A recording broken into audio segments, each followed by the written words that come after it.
Demander au président du syndicat des concessionnaires de nous rejoindre sur ce plateau. Jacques Solary, bonsoir.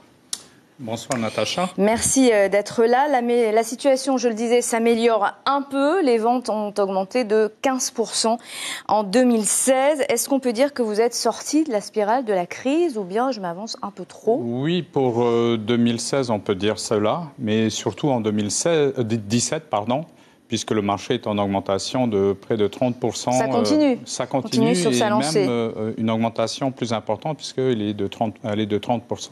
Alors c'est l'opération voiture propre qui a stimulé le marché. Est-ce que l'enveloppe de 200 millions d'aides a été totalement écoulée ou pas tout à fait? Oui, elle a été totalement écoulée et cette aide a été reconduite pour 2017. Et donc c'est une des raisons pour laquelle le marché est en augmentation, y compris une baisse des taxes sur les petites cylindrées.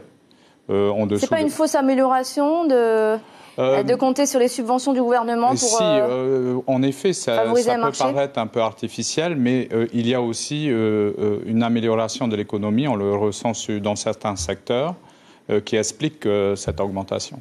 La vente de voitures hybrides ou électriques représente 15% des ventes aujourd'hui en Polynésie. La courbe augmente suffisamment à votre goût, assez rapidement passée? Oui, elle va augmenter encore plus rapidement dans les prochains mois et années, puisqu'il y aura une offre plus importante de la part des constructeurs.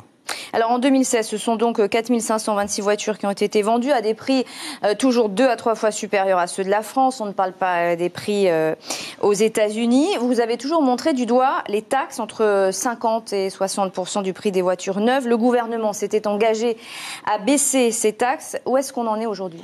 Alors il y a une baisse sur les véhicules électriques et hybrides et sur les petites cylindrées. Donc aujourd'hui, on se rapproche des prix qu'il y a dans les autres dom-tom. Il reste quand même sur certains types de véhicules des taxes toujours élevées. Mais je pense que le gouvernement en est conscient et que dans les prochaines années, ils vont revoir cette assiette fiscale. Jacques Solary, merci. Je rappelle que le Salon de l'Auto ouvrira ses portes demain. Merci d'avoir été notre invité ce soir.